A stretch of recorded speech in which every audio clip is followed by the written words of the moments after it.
Section 1: The Awakening. I thought I was just getting old, but something else was fading too. James had always accepted aging with quiet grace.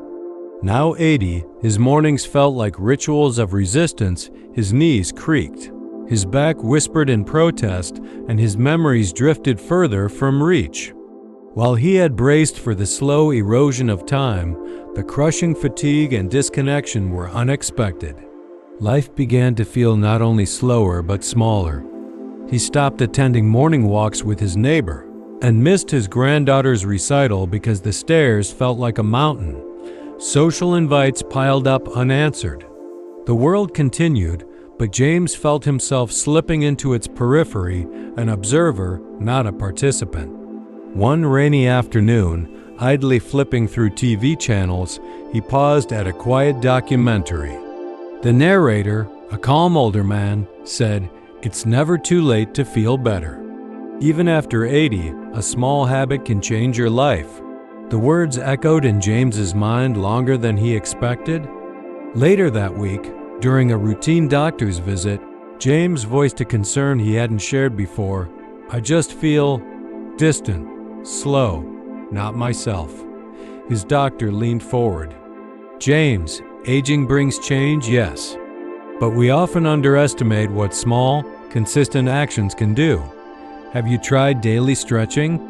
James gave a puzzled smile. "Stretching?" "Yes," the doctor nodded. "Recent studies show that simple daily stretching can increase circulation, flexibility, and even improve mental clarity. It's gentle, effective, and surprisingly powerful." He added, "In a recent clinical review, seniors who stretched for just 10 minutes a day reported 34% less joint stiffness and a noticeable mood lift." James chuckled. "That sounds like yoga talk." His doctor smiled. "Think of it as your body's way of saying thank you each morning." Something in the warmth of that response stayed with James.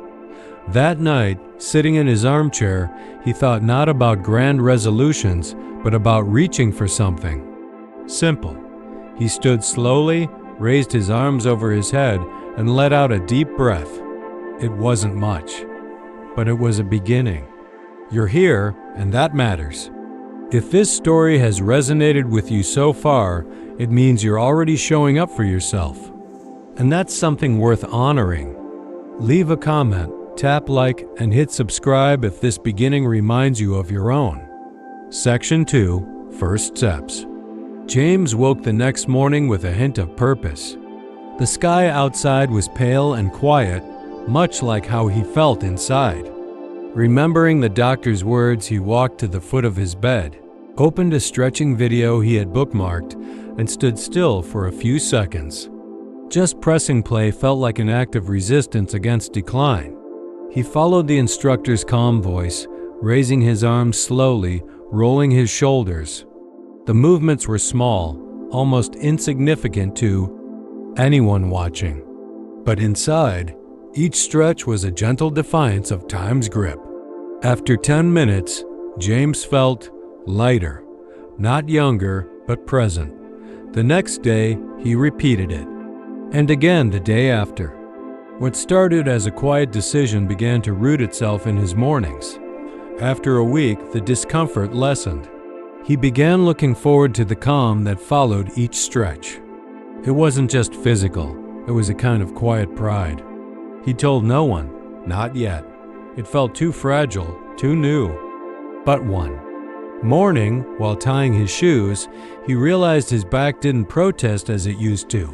That tiny change made him smile. He began reading more about stretching.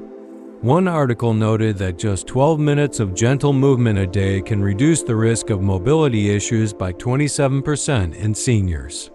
That number lingered in his mind. Could something so small really make such a difference? A thought came to him, clear and sudden. What else have I dismissed too easily in life? Have you ever had a small moment that quietly changed the course of your day? Something subtle that reminded you you're still here and you're still capable? James didn't want to miss another chance to feel that. Section 3: Physical Transformation. One afternoon, as he carried a basket of fresh vegetables into the kitchen, his daughter paused, genuinely surprised. "Dad, are you lifting that on your own?" James grinned. "Apparently, yes." They both laughed, a sound that hadn't echoed in his home for too long. The next week, during a casual family dinner, his granddaughter leaned across the table and whispered, "Grandpa, you look different, like stronger." James shared his quiet secret, his morning stretches. What followed surprised him. Interest, not skepticism. "Can you show me?" she asked. The entire family ended up trying a few gentle stretches before dessert. That night, James felt a joy deeper than relief. He felt connected. He returned to his doctor for a follow-up visit. This time, the conversation was lighter. "You've made noticeable progress," the doctor said, reviewing his mobility scores. "Your flexibility and muscle tone have improved significantly. Studies show seniors who stretch regularly are 23% less likely to suffer movement-related injuries. You're living proof, James." He left the clinic walking taller than usual. That statistic, 23%, stayed with him, not because of the number itself, but because it represented a new reality. He wasn't just avoiding decline. He was actively growing. We often think our changes are invisible, but what if they inspire the people closest to us? Has someone ever told you that your quiet progress made them think about their own habits? That's the power of showing up for yourself. It gently pulls others forward, too. Section 4. Mental clarity. Months passed, and James noticed something even more surprising than his physical changes. His mind felt clearer. The brain fog he'd quietly accepted as normal for years was lifting. He could recall words faster, follow conversations with ease, and stay focused during long phone calls with his son. He brought it up during a neurology checkup. The specialist smiled gently. "James, what you're describing is quite common. Movement, even something as simple as stretching, increases blood flow to the brain. That promotes cognitive sharpness." A recent paper found that seniors who maintained a daily stretch routine had a 19% improvement in memory recall over 6 months. James blinked. "I thought this was just helping my back." "It's helping your brain too," she said. Our bodies are interconnected in ways we're still learning. Energized by the insight, James began to explore his mental world again. He started crosswords, organized his kitchen, and returned to a half-read novel collecting dust by his knitstand. The pages no longer overwhelmed him. Instead, each chapter felt like reclaiming a piece of himself. One morning, while balancing a grocery list and a phone call, he paused, realizing he hadn't stumbled or lost track once. That quiet competence, once elusive, now flowed naturally. CTA. What would you say to someone who thinks their memory can't improve past a certain age? Leave a comment with the little things that make your mind feel alive. You might help someone take their first small step. Section 5. Emotional renewal. As James's body and mind found new balance, something deeper began to stir his emotions. For years, he had carried a quiet weight. The sadness of missed moments, the isolation of aging, the silent question, is this all that's left? But now, something was shifting. He found himself waking up with not just physical energy, but a renewed sense of presence. The stillness of morning became sacred.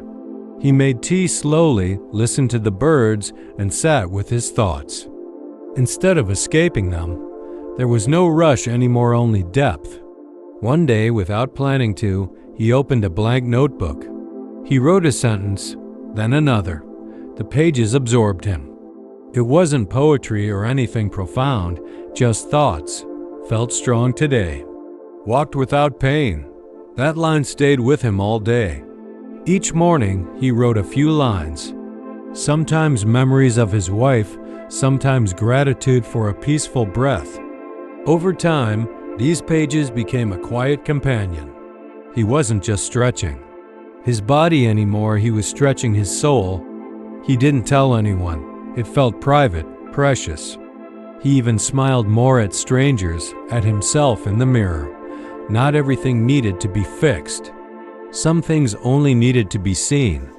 James realized he hadn't just returned to life. He was rediscovering joy. Sometimes it takes silence to hear what we've been missing. Sometimes the smallest rituals whisper the loudest truths. Section 6. Sharing the habit. James never expected his quiet ritual to ripple outward, but it did. It started with small conversations. At the local park, he mentioned it to a neighbor struggling with stiffness. At the pharmacy, he chatted with a woman about how movement had changed his mornings. These weren't lectures, just soft offerings.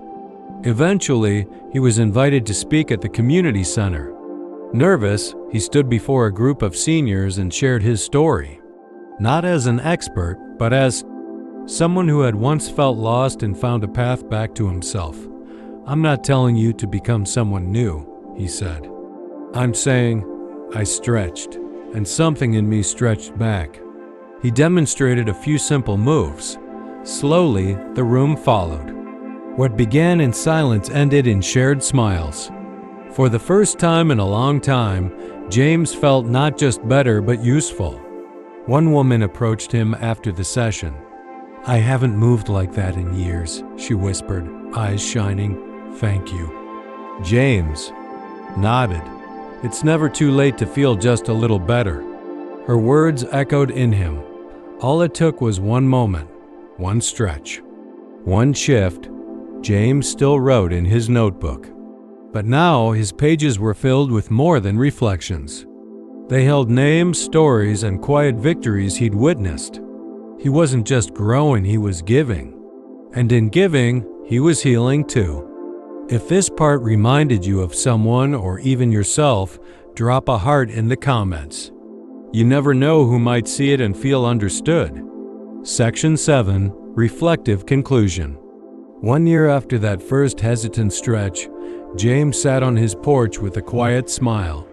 The air was still, the sky painted with early morning hues. He had just finished his routine, a gentle 15-minute stretch, followed by journaling and tea. It wasn't just a habit anymore. It was a way of living. He looked around. Plants thrived in his once-abandoned garden. A book sat open beside him. His body, once stiff and sore, moved with grace. But more than anything, James felt present, fully, beautifully here. He thought about who he was a year ago, tired, lost, afraid to admit he wanted more.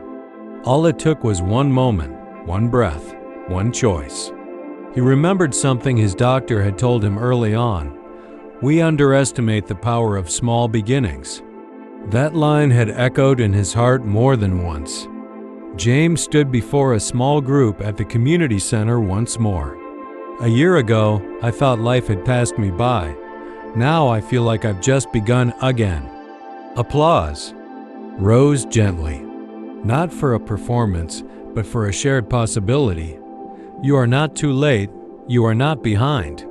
You are here, and that means everything. At Timeless Wisdom, we believe every story matters, especially yours. You're not just watching. You're part of this growing family. If you felt something today, hope, clarity, connection, don't let it fade. Tell us in the comments what habit changed your life, no matter how small. Your story could be someone else's turning point. You are valued, you are seen, and we are grateful you're here. Watch next, 6 morning habits that are aging you faster. It's the perfect companion to today's journey and might just reveal the next step forward. Because in the quietest habits, the biggest transformations begin.